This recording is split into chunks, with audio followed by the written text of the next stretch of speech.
What's up, everybody? My name is... I'm sorry. 3, 2, 1, bro.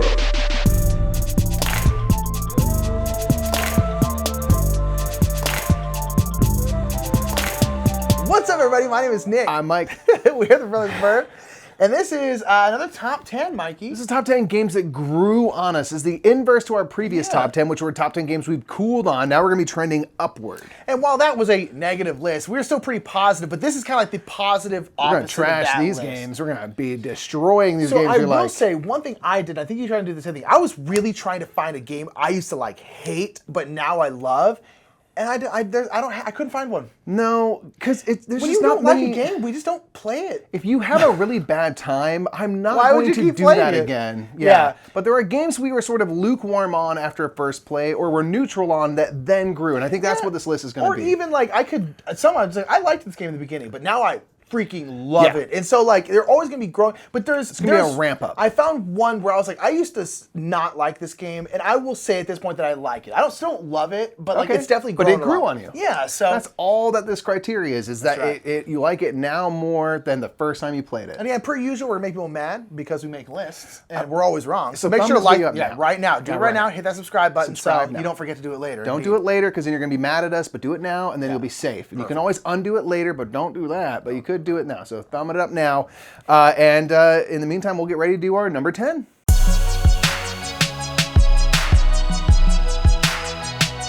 So my number 10 is something that's going to be, people are going to think I'm a contrarian, and I am a little bit. My number 10 was my number 1 and my last one. It's Scythe. So you both cooled and warmed on this game.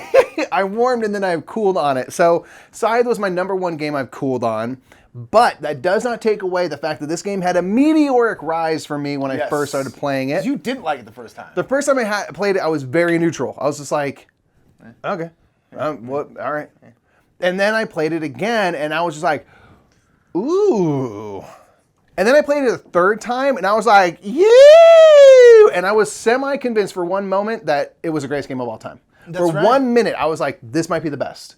I think it was in my top 10 at some point, too. Now I'm just like, I like Scythe, but I'm just like, what was I thinking? Yeah, there's nothing wrong with it and stuff. No, nothing wrong with it. I have kind of cooled on it, but it still does not take away its greatness and stuff and how much we've enjoyed it. But that initial first few plays, it went like leaps and bounds from play to play in terms of enjoyment. It was really something, especially at the time that I played it. I hadn't really experienced that in a board game where I went from like, okay, to like, whoa, to wow. Yeah. And have that do. So Scythe is my number 10. Simple. Yeah, awesome. Number 10 is going to be, the reason why it's number 10, I think this could end up being a much even bigger jump, but I've only had like one play that I'm like, ooh, I actually really like this, and that is Tidal Blades. Now, the reason it's not higher is because we haven't played it a ton of times. So I put it here because I can't really tell where I'm going to land on it. But we played this game back when the Kickstarter was live, like, God, like two or 3 years ago with James Hudson. And I was kind of like, okay, this seems cool. But, you know, it wasn't a finished game quite yet. So then when we got it, we'd be back to the Kickstarter, we got it. And then we played it, and we were both like wow, I didn't really like that. I didn't really like that at all. Yeah. And was very surprised. Was like, wow, that's kind of a big disappointment. I didn't really like it. And then we played it again. I think we figured out we played one of 2 things wrong, and we just kind of like, it's a game where you just have to learn how to work it. And there's a lot of games like that where you just kind of have to learn the game. And this is one of those games. So the second time we played, then we knew what we were doing. And I was kind of like, more enjoyable. Oh, wow, I like this. And by the end of it, I was like, wow, I think I really like this. But it took me a couple plays to like learn the game, figure it out. And then, boom, I was able to take off. Which is why, if you're kind of like, on a game, give it a second chance. If you hate it, you don't need to give it a second chance. I'm sorry, you don't. But if you're neutral, give it a go. Give it a second chance, because this one we kind of did. And so now, and again, it's only 10, but I think it's going to go even higher for me. I really, really love it. But nonetheless, it's really fun. But at first, I was kind of like, oh, okay. Greatest game production of all time, very likely. Yeah, it's dumb good. In terms of just stuff in that box. That's my number 10, Tidal Blades. Really like it. I'm excited to see where it goes for me. But yeah, so that's my number 10. Nice. Let's get to number 9.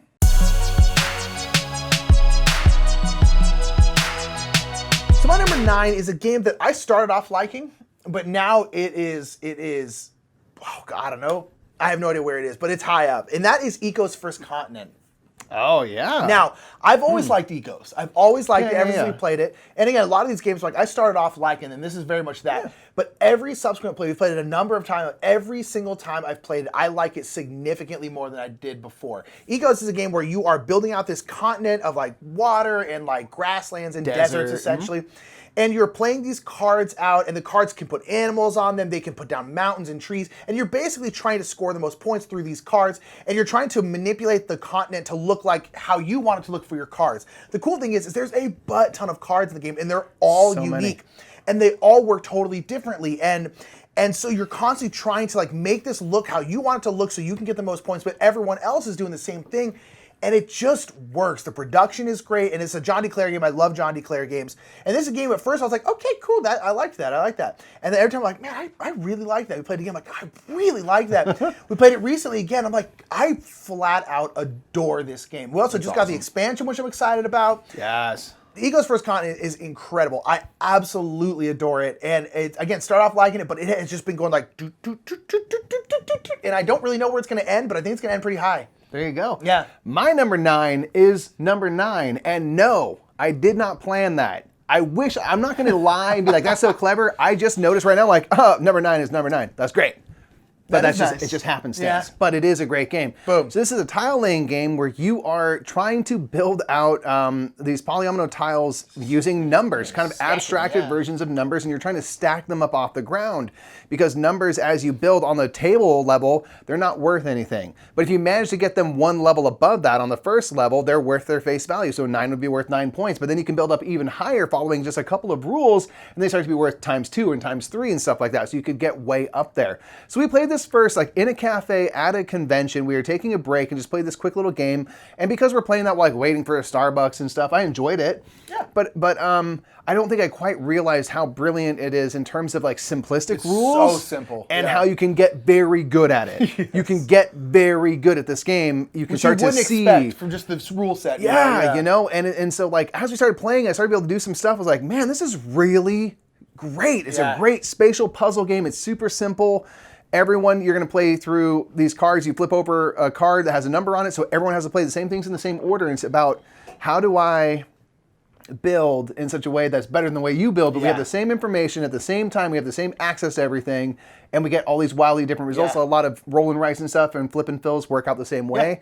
And it's just fantastic. So the more I played it, I was like, man, this is solid. I like it again. So solid. Every single time I'm like, this is really good. Yeah, it's brilliant. It's just a simple polyomino tile puzzle game. That's all it is, and I love it for that. So number 9 is my number 9. Boom, look at that. Love how that works. That's great. Let's get to number 8.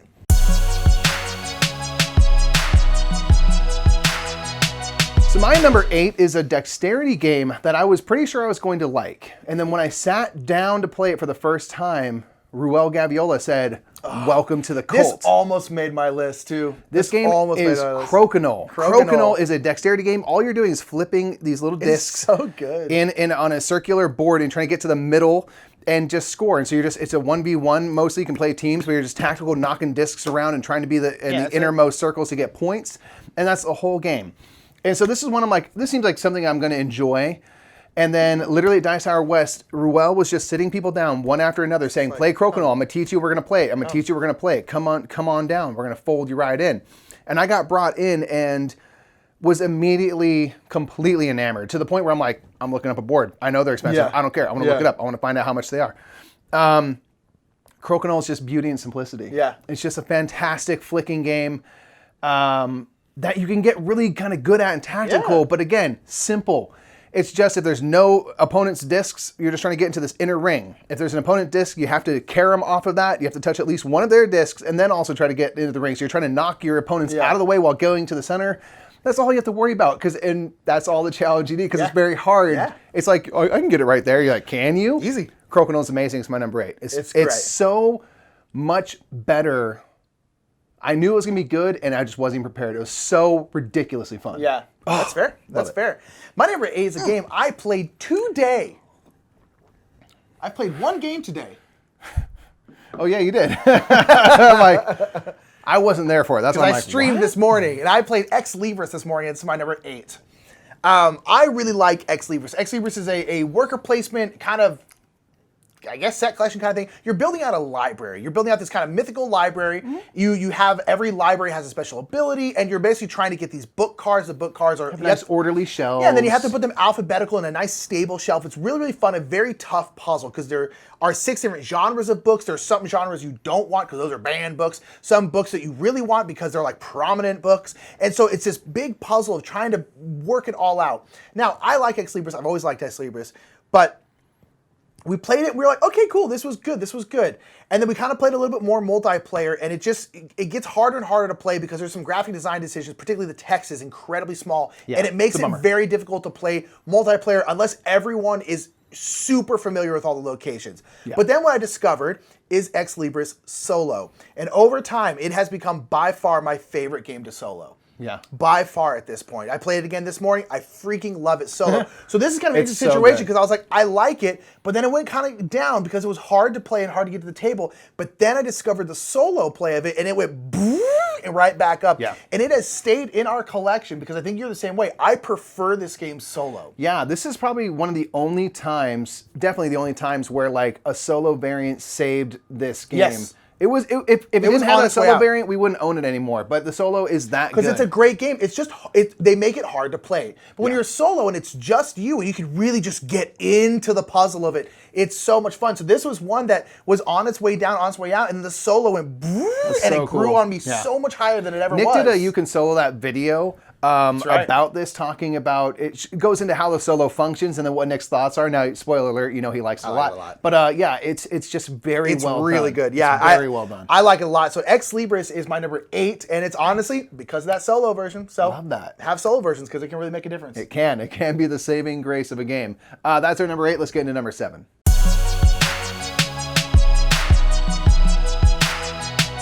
My number 7 is a game that when we first played, I was kind of like, okay.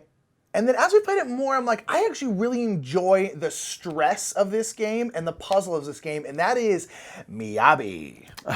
You do get stressed out I playing get this stressed game. out playing Miyabi, but It's the nonetheless, opposite of the point. I know it's like it's supposed to be such a zen game, but this is a polygonal tile. It also shares some stacking. DNA with number 9. Yeah, you're stacking up. So basically, you're trying to build out this Zen garden, and it's a Haba game. It's a really good game. You're trying to build out this kind of Zen garden. You're putting like Kiesling. koi ponds. Yeah, Michael Kiesling, that's right. Putting out koi ponds. You're putting out like rock gardens, some trees, some boxwood trees, all this really pretty stuff. And you have these polygonal tiles, and you're basically putting them in your grid, but you can start stacking them on top of each other, and you generally want them higher. But it's got this tough area where in each column, you can only put a tile in each column once per round. Yeah, the little feature that's depicted on it can only appear in each column once per round. Which is tough. But then each row can only have one kind of feature. So the third row, if for instance, I think is koi ponds. Yeah, fish. So it's like you have to put koi ponds there. So it's like this really tough puzzle. And the first time we played it, I was kind of like, okay, that's a cool little polygonal tile game. But as we played it more, I'm like, man, it's really just fantastic. It's really fun, and the puzzle of trying to figure out where to put it and the restrictions that are put upon you with the rows and the columns having to do with certain things is very, very difficult, but really, really fun. And over time, and again, it's never going to be like my favorite game, but over time, I'm like, I really appreciate the puzzle in this game, and for me, I feel very stressed out because I'm like, I don't know what to do. And there's all these like little like modules, not Little modules, variants but and stuff, little yeah. variants There's you a can lot play to with explore in that that are like, box. hey, we're gonna play with this scoring thing. So now in this one, you want a bunch of connected stuff. In this one, you want a bunch of separate stuff. And so you can play with one of those and it spices it up a little bit. Yeah. Really, really good. And something that I was very much like, okay, when we first got it. And over time, like, I actually really like this game. I agree with that. It's grown on me as well. I didn't put it on my list, but it's absolutely Yeah, so my would Miyabi fit. is my number 7. Nice. My number 7 is a game that the first time I played it, I think I did really well, but it was just a lot of information coming at me. And then it jumped up quite a bit from there, and that's Teotihuacan. So this is a game that... Oh, really? Yeah, I didn't dislike my first play of it, but it's just one that... The was a reason it lot. makes the list, yeah, it's a lot going on. You're going around, you're kind of building up the city of Teotihuacan and going up these temple tracks. And so this is what, in 2018? So, you know, it's so funny. It's only 3 years ago. But like, my journey, I'm in a lot different place now as a board gamer than I was then. A lot's changed. This is a game that, like, when I finished, I was just like, okay, there's Coco and temples, and like, I think I won even, but I was just like, I don't know, I don't think I could repeat that. And then I've played it a bunch in the years and stuff, and that's on Board Game Arena and stuff, so it's very playable. And it's just always like kind of surprised me, like when I started to get down to it, and we did our like top 100 games of all time, I had to sit and think and be like, no. This is like one of my very favorite games of all time. Yeah. This really is that high up. And so it's just one of those things I didn't expect it to like get to the point that it did based off that first play, and it kind of grew as I grew as a board gamer. I kind of learned more about my own tastes and things like that. And so it was just an interesting thing. I'm like, this game is way up there for me. Yeah, totally. You know what I mean? I kind of had I never disliked it, I don't think, but it definitely, I mean, it's one of the things, like this list is tough because a lot of games have grown on me. Like, honestly, like if you look at any of them, you hope they do. That's grown on me, that's grown on me. So it's kind of like, they do. How do you want to make the list? But yeah, absolutely. But that was just one that, the way it ascended so high, that I was just kind of like surprised. You're kind of like, oh wow, that's interesting. Yeah, and I kind of grew as a gamer, and it kind of grew to be more kind of right in my wheelhouse in terms of weight that I enjoy in a game. So that's my number 7. All right, let's go ahead and get number 6. Ciao.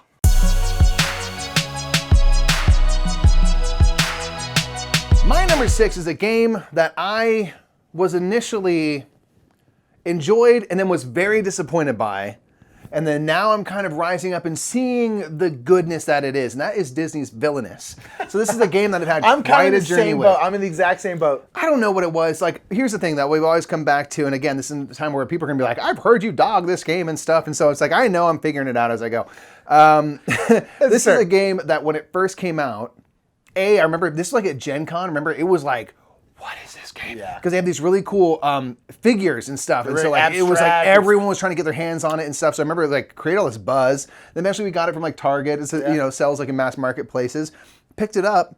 Or we got it from a friend, rather. That's what happened. We played it at a con, and then got it from a friend. That's right, yeah. And we played it, and I was just like, this is such a cool idea. Yes. I love the Disney's villains, and you're trying to achieve your own goal that's based on their story and everything. It's very cool. The idea of Disney's Villainous is so neat. Yes. And then I played it a few more times, and I kind of realized, like, this isn't as good of a game as I want it to be. Yeah.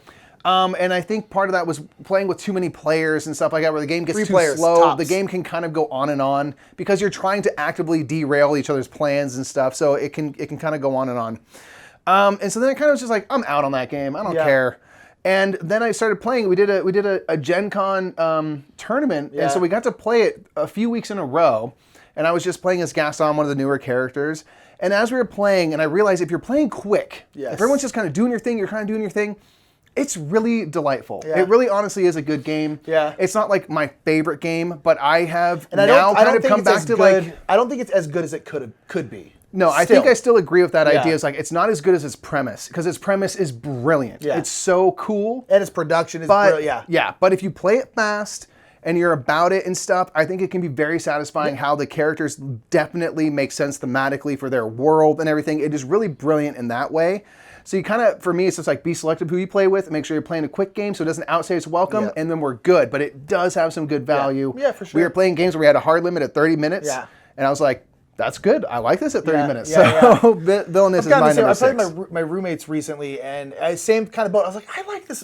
Because same thing, I loved it. Well, I didn't love it, but I loved the premise, and I was kind of disappointed by it. And then I was like, I like this game more than I think I do. Yeah, and it's like, it's just, So I'm very up and down with Villainous. It's a really why I didn't make my list, because I was like, I've gone like this, and so I don't know. Yeah, it's a super neat idea. Yeah. That was your number 6? Yeah. Okay, my number 6 is a game that we actually got in a trade at a con. And so we got it for free, and it was something that, and we played it, and I was kind of like, I don't really know what making this game. And that is Gentes. But I really like Gentes. Got the Origins, right? Yeah, we traded a copy of Fireball Island for it, and I was just like, I've heard about that game. You want to trade? And they're like, all right. And so we traded. That was basically how it went. And I really like Gentes. Gentes at first, though, it's because it's kind of weird, the game, you know? It's kind of a Civ-themed game. It's got these nice pieces, but the art is like stick figure art. It's like kind of odd. Rudimentary art style. It's got this very interesting action selection system where there's all these actions on the board. Anyone can grab any of the actions, but the actions are going to have time that it basically takes you to do the action. Yeah. So you have a certain amount of time that you can use, and when you grab a tile, you put on your time track, but then it might give you extra time spent on that action. And a lot of times the bigger, better actions take more time. Yeah. Or if they take more time, they're cheaper. But if they take less time, then they're more expensive. And so it's this really interesting, it's this really interesting dynamic between trying to manage your time, trying to manage your money, and trying to get everything you need to get done in the game. And it's just very, very interesting. And it took I would say even a number of plays for me to really be like, do I like this? Like, I'm interested in it, but I don't know if I like it. And the last couple times we played it, I'd be like, no, I actually really like this game. You know what, for me, I came into a thing was, you mentioned this at the beginning, it's a Civ-themed game. Yeah. And I didn't like see that when we were first playing. I didn't like get it. And then like it kind of hit me. It's like, oh, this takes time because you're building the pyramids. Yeah. And I'm like, oh, the cards say all these things you're building. I'm like, now I kind of get it. Yeah. So now that I've sort of understood like how the mechanics tie in with its theme, it's not like overtly apparent, so you got to know that. It's very much a theme on it's there, increased my enjoyment of it. It's like, and oh, that's cool. Yeah, and I really like the action selection system with the time, because it's like it's do I spend more money, less time? Do I spend less money, more time? I really, really like the action selection. Time is a resource is great. Yeah, it took me a couple times to get into it, but now I really like it. But it's one of those I was like, I don't know how I feel about this for a while, and now I'm like, okay, cool, I really, really like it a lot. So Gentes is my number 6. Let's get into number 5 then.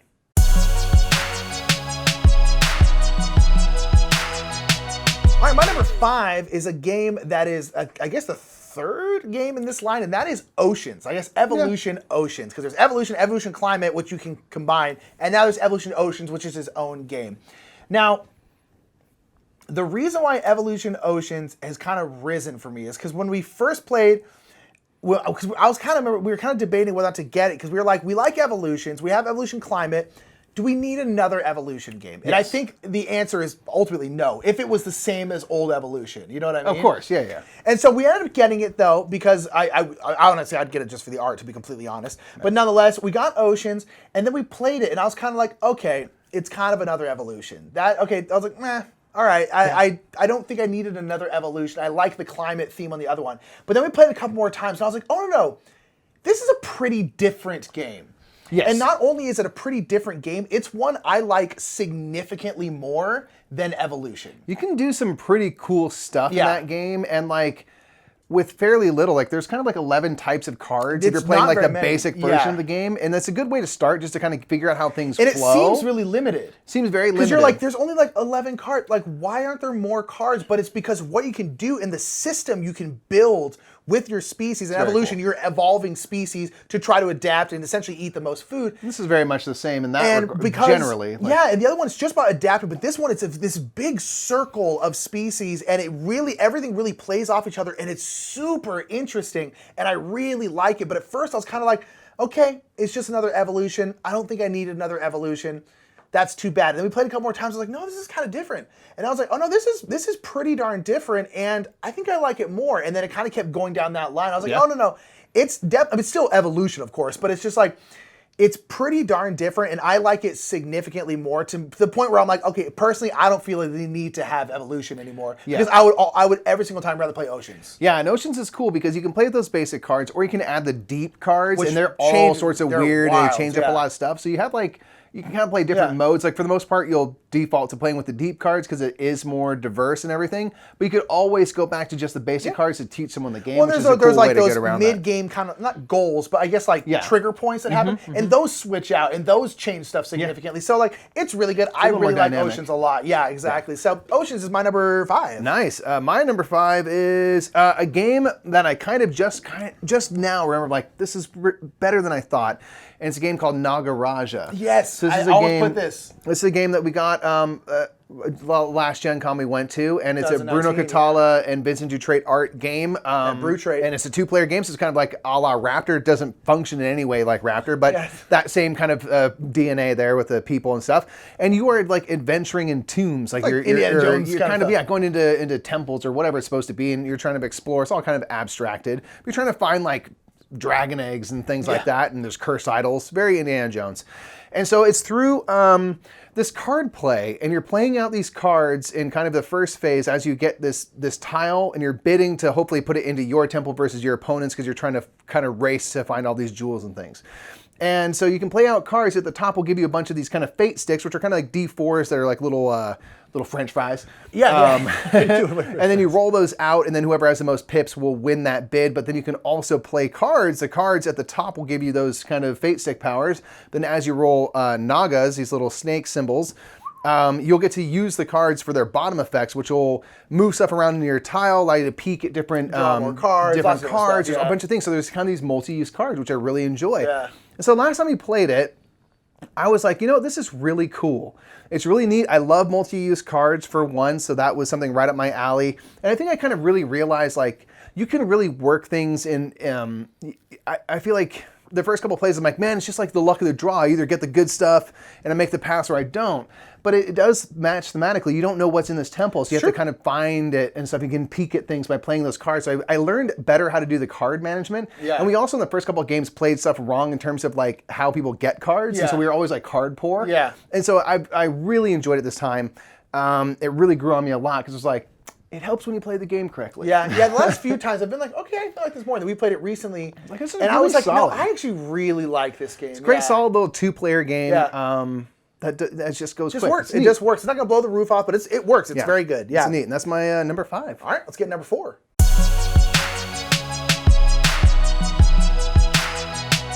So my number 4, I went into this game not expecting a lot because it had been just dogged on by so many people. And that is Tapestry. Tapestry, Stonemaier Games, everyone's just like, it's trash. It is. Stonemeier's over. That's And not Nick true. doesn't agree. And I played it. I don't like Tapestry. I played it and I was like, okay. And then I played, but I was kind of, there was something in there when I played. I was like, I don't like this game. Yeah, I don't yeah. really like this one. And then I played it again. I was just like, this game's great. Yeah. And I played it again. And every time I played it since, I've always come out of it being like, I just had so much fun. You do. Yeah. And damn all the haters. Yeah, you yeah, know? totally, And I totally, just it's like, fair. it's this weird thing where it's one of the few games that we honestly disagree on. I was Yeah, almost just like don't- pulled in a direction of like expected, like you mustn't like this. And then I kind of above that just sort of said like, no, but I do. I don't know why. I don't know if it's the greatest game ever, but when I play it, I always have a really good time. And so I'm just going to listen to that because that's information. For whatever reason, I just enjoy it. I That's can't even totally fair. necessarily explain why. So Tapestry's great. I really, really like you that game do a lot. really like I think it, it's yeah. so good. Yeah, for the first play, I was very much like, all right. Yeah, Nick's not in it, and that's cool. And that's totally fine too. Yeah. I know I'm sort It of. gets too much hate. I will give it that. I know for it's sure. funny. I won't say like, oh, in the minority, people like it, but it's very, Probably are, very yeah. highly rated It's on Board very Game Geek, so. vocal minority who dislikes Yeah. it most likely. But yeah, so But yeah, Tapestry's number it's 4. not my favorite, but yeah, it's great. Yeah, but you definitely like it more. So my number 4 is the one game I can say I honestly did not used to like, and now I still don't like it that much. But Unprofessional, Michael. I know airplane mode, Mike, vibration mode. Sorry about that. My phone's never not on vibrate mode. Nor is mine. I know it's I weird. don't know why it was. Vibration. Sorry I about can't hear that. my phone worth nothing. It's got to be on vibrate. Or else I won't get it. And number 4 is King of Tokyo. I still don't really like King of Tokyo. I'm not gonna lie. I don't really like it. I used to absolutely hate it though. The reason why this one has grown on me is because it honestly has. I don't dislike it here's the thing. One thing with King of Tokyo is confusing. I don't know why I don't like it. It's Yahtzee style game. I like those kind of push just your press luck. your luck, rolling- yeah. I like those kinds of games. For some reason, I've just never really liked King of Tokyo. I just never ever have. I liked King of New York more because there was more going on. But even then, I was never crazy about it. But I used to flat out say, like, I do not like this game. Yeah. And at this point, I'm like, okay, I'll play it. And that is a pretty big jump, especially considering, like, I really disliked this game. And I think what it comes down to is just, like, I've just kind of accepted it for what it is. And especially on top of that, like, one thing I've always acknowledged, and I think this has definitely helped me like the game more, is it is one of the best, if not the best, gateway game out there. This game with new people, especially if they're like kids or like teenagers. I used to play this game a ton with my clients back at the rehab I used to work with, and they loved it. Rolling dice, your big monsters punching each other.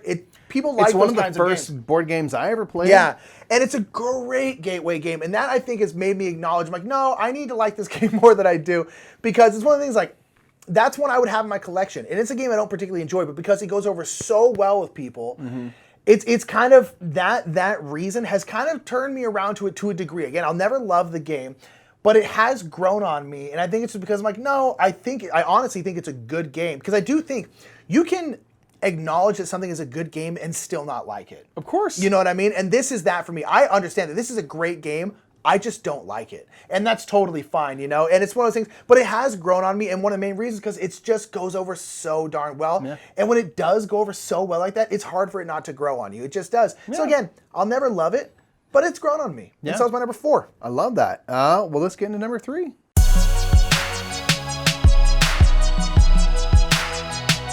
My number 3 is a big game. arguably the biggest game on this list. I guess, yeah, it is. And this is because this kind of falls into the like kind of the same boat as like Tidal Blades, where like I just had to really appreciate this game. I just had to like learn it, and that is Gloomhaven. Oh. Again, I never disliked Gloomhaven, but when we first started playing, I was kind of like, all right, I don't get why this is number 1 on BGG, but like, okay. Yeah. And then we started playing, but Gloomhaven is a game where you have to learn the game. You have to learn your characters. You talked and it's not just go ahead. So you talked about this. This is a game that you literally get better at. You get better at playing because you understand your character. Yeah. It's not learning like the rules. It's learning the synergy of your character and then also how they work with whoever you're playing with, if you're playing with someone else. And that just comes through plays of it. So when I first started playing, I was like, all right, this is cool. Like, yeah, this is cool stuff. It's kind of a dungeon crawl, but like, I don't get why people are so obsessed with this game. I like it. I'm glad I have it. Cool. And then as we play it more, I was just like, oh man, this is really good. Oh, I get it, because now the Crag Heart, but now I can play this card and then play this card. And then they're leveling I can make these obstacles and then throw someone through it, and that's cool. And you start seeing the matrix with how everything works. And I was just like, oh my gosh, I think I love it. Oh God, I think I love this game. And it just kind of kept growing. And it's like, and now I'm like, I get why it's number 1 on BGG. It's not my favorite game, but like, I get why it's number 1. I think it deserves it. I think it's incredible. I love it. And now with the digital version, it's even more, because I'm like, cool, it's Gloomhaven, but I don't have to set it up. This is amazing. And I just am so enjoying exploring the characters. But it takes you a bit. Yeah. It takes you a couple sessions, a couple scenarios to really be like, get underway. Oh, okay. And then it just kind of went like, for me. And so like, I really love Gloomhaven, but it's just one of those games where you kind of just gotta get through the beginning part. Yeah. Because it's just, you gotta learn. Yeah. You gotta learn. I agree, man. I love that. My number 3, I chose Manhattan Project Energy Empire. I didn't pick this because I figured it'd be on your list. Yeah, so this is a game this was one where we caused our own problems. That's the problem with some of these games, because it's just we played wrong. Yeah. You know? It's nothing to do with the game. The game grew on us because we started playing it right, and it made the game a lot better. And it's kind of like, maybe that's why they made the rule the way they did, because that's how the game is good. So Manhattan Project Energy Empire is a game where you're putting out these workers, and you are building up different types of machinery and stuff, and you're industrializing really the planet, and with that comes pollution and stuff, so you have to keep the environment clean as you build up, and you're representing a nation, and you'll have a UN kind of objective to go up the UN track, and we are moving forward in time as pollution and world events change things. As we become a fully energized planet, different things happen. And there's a few things that we were doing wrong when we were recalling workers and the way that we activate our buildings and stuff, because as you recall your workers, you generate energy. We were playing a few things wrong that made it harder on ourselves, and we're kind of thinking like, man, this isn't a good game of 2-player. I'm bummed that we got this. And then we realized like, no, if you just do these things correctly, everything works out. The stuff with the board, everything that like, all the cards never cycle out. And we're like, well, you're supposed to cycle them out when you do a world event. Like everything was just like, it's because you missed that rule. And then now I'm like, this is a really fun game because we play it correctly and it's really cool. There's just really all I have to say about it. It's just a neat game where the way you use these workers in these buildings and stuff and kind of build up this little energy machine, empire for yourself. You start to stretch out further. Is really neat. It's just one that I like, and it goes by like really fast. Yeah, it's pretty quick. Which is great. So I'm just really happy that we figured all those things out before we just like gave up on the game and didn't realize that like we were causing our own problems. Yeah, I was pretty ready, to be completely honest. So that's my number 3. All right. That's it. Let's get to number 2. Yeah.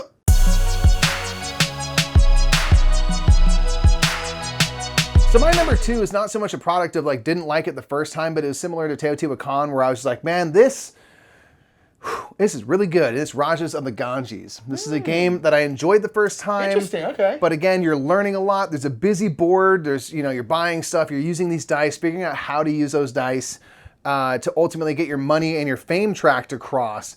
The first time I played it, I enjoyed it. And then I played it again and kind of had more of an idea going into the game of like how things work. Yeah. I realized like make sure you don't end your round with no dice, trying to manage that. I realized like that's very important. And then I was able to the next game put together a better game. And then I was able to like really start to like, well, let me experiment. Let me try to do a bunch of money stuff. Let me try to do a bunch of fame things. Let me try to do a blend and figure out different like styles of gameplay. So it's just been one that's kind of kept on giving and giving. Yeah.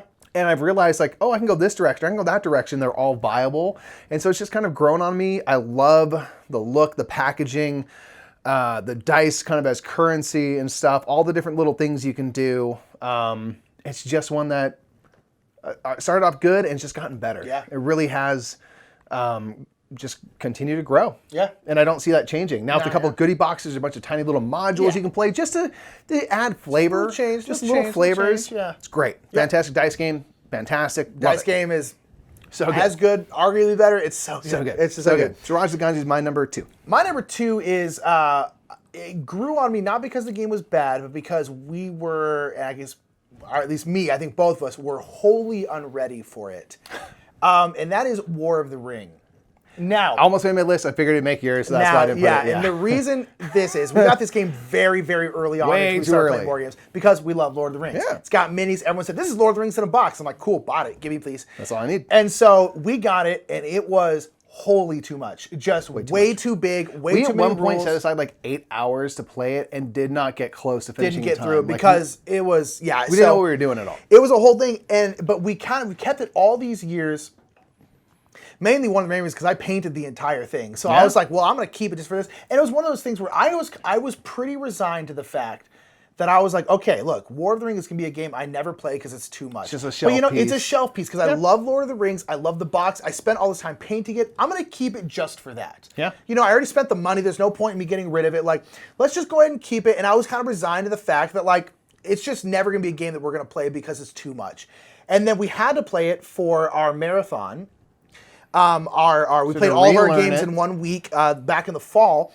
And so we had to play it then. So we're like, okay, we got to relearn this game. And we kind of realized, you're like, you know what? I think it's not going to be as bad as it used to be because we're just way more experienced gamers. Yeah. And now heavier games like that aren't nearly as big a deal to the point where they're not even really a big deal. We play a lot of like pretty decently heavy games. They're kind of like, all right, whatever. Like just because your mind gets used to it. We hadn't worked those muscles yet, Not at all. And now we had, and then we relearned it. We're like, this isn't that bad. And so then just because of certain situations, we did a Game House video for it. We ended up having to play it like 4 times in like 2 months. Yeah. Just because of a bunch of different reasons.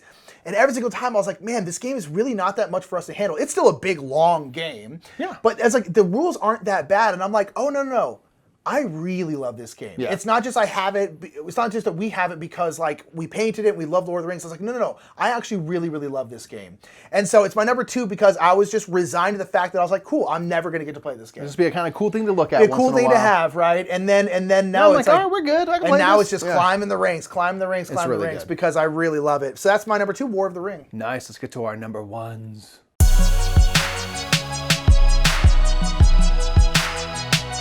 All right, my number 1 is, it's kind of weird because it's not that it's grown so much more. This kind of represents kind of a shift for me in my tastes in games, or I guess a realization. So my number 1 is Kingdomino. Now, I never hated Kingdomino. I always loved Kingdomino. Right. But I have started to like it significantly more over the last, I'd say like 2 years or so. And I love Kingdomino. And every time I play it, I'm like, this is still stupid good. Just so good. I love it so much. But this really represents kind of a shift for me where a lot of games have kind of had this trajectory. So I want to put number 1 because I think this represents a shift of me realizing that sometimes I want the simpler game. Yeah. Now, not saying I want easier light games. If anything, my general interest in gaming has shifted heavier over the years. But one thing I talked about, my number 1 in our top 10 games we cooled on was Flatline, because Flatline is the more gamery, bigger version of Fuse. And I was like, turns out I don't want the bigger version of Fuse. Yeah. I just want Fuse because it's beautiful with how simple and easy it is. And Kingdomino is the exact same way. I love Kingdomino. We got Queendomino. And I was like, yes, cool. It's like Kingdomino, so excited. but more of a game, more complicated. I want that. And then as we played it over the years, I'm like, no, I don't want that. I want the simpler version. To the point where we have the expansion for Kingdomino, never play with it. Because every single time I'm like, no, I just want the easy streamline. There's so many games like that like, this is the more complex version of this game. And I've realized, I'm like, no, I don't. Like sometimes I want that. First one is perfectly satisfactory. But most times, I don't think like King of Tokyo versus King of New York. King of Tokyo is a better game. Yeah. Kingdomino, I think, is a better game than Queendomino. I think Fuse is a better game. You made that good point about like King of Tokyo. Like King of Tokyo is what it's trying to be. Exactly what it's supposed to be. Now you're adding these things on. It's like, no, that's not what it was meant to be. That's why they made that the first time. Yeah, and so Kingdomino hasn't grown on me the most, right? But it's like War of the Rings probably the one with that. But it's just like, it's because this is really representing a shift in the way I'm kind of You thinking about understanding games, where I'm yourself. always like, yes, a more complicated version of this game that I like. And I'm kind of realizing, like, I don't think I actually want that a lot of times. And so this is kind of representing a whole shift of games that are growing on me. And that is the simpler versions of games in this situation. like and that. so it's representing a movement inside my own body. Beautiful. You're getting so deep, and I got to follow that up. All right, man, that was wonderful. My number one Kerplunk! is, basically that. It is Ganz, Schön, Clever, or That's So Clever. Bad game. Nick does not like this game. This is a little roll and write game that has no theme. What? Really? Yeah. Because I played it once in person. It's a little roll and write, a themeless roll and write. I guess, it's okay, I just see what you're numbers, and you roll some dice, you're putting numbers on things, and you cross off things, and you get these little bonuses like to roll dice again or whatever. And then an app came out for it, and I played it, and I played that app like 300 or 400 times, dude. I played it so many times, and it was just like, it's so much fun. And you didn't really like when we played it physically, right? Not really. Okay, I was just like, okay, I mean, whatever. And then like you just start to figure out like, You start to see the Matrix? yeah, you start to like, oh, I can do this and get this bonus, and it's very bonus-tastic, and I'm gonna try to complete the yellow thing. I'm gonna try to focus only on the blue thing this time. I'm gonna try to only do the purple or the orange or all these different areas, and I would just get into just like trying out these things, trying to maximize everything, trying to stretch out the efficiency and all that, and so it became very addictive. And the games go so quickly on the phone, you just play one after the other, after the other, after the other. And so it's just one of those things that went from very like, I don't care. And then the app came out and I was like, whole different ball game. Yeah.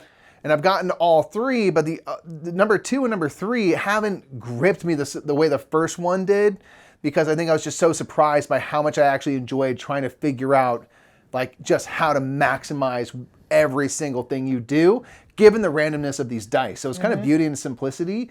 But yeah, it was one of the things that just grew on me huge. Yeah, like that's fair. I got sucked. I was going hard in the paint. It was like when I first got my very first iPhone, I got Angry Birds, and I literally was working, not a good look, I'm like working, and I look up and 8 hours had gone by, and I just been playing Angry Birds. I was like, whoa, that's crazy, but I never had that before. And the same thing, Ganz, Schön, Clever, I was like, you look down, it's like, dude, you just played like 20 games of that. And I'm just like, oh, wow, gnarly. Tight, cool. You know, and Yep. so yeah, that's my number 1. That's fair. Ganz, Schön, Clever. That's That's so clever. fair. That's fair, indeed. I mean, that's not. But it's surprising because like should have stayed. There's no theme. It's just nothing. German as can be. It's just dice and numbers and putting Foxes, 'cause things why? and foxes, because what does that even mean? Doesn't matter. But it didn't matter. It was still great. Yeah, that's fair. And so it's like kind of defies all odds. It shouldn't be. That's Wolfgang Warsch. That's the power of the Warsch right there. Power of the Warsch right Wolfgang there. Warsch could make anything work. Fair. You're not wrong. So that's my number 1. Okay, so before we go into the very end thing, I'm gonna throw out one that almost made my list, almost made my number 1, but isn't on my list at all. And that's the reason is because I wanted to bring it up because I think experiences are important, but this game is not good, and I don't actually enjoy this game. My number 1 was gonna be Justin Bieber's Backstage Pass. Oh, dude, it should have been. Because here's the thing. We brought this as a joke a long time ago. We did a video on the Dice Tower for it a long time ago. It's kind of, I really think if we didn't do that has a video, cult we following. wouldn't be here right now. Yeah.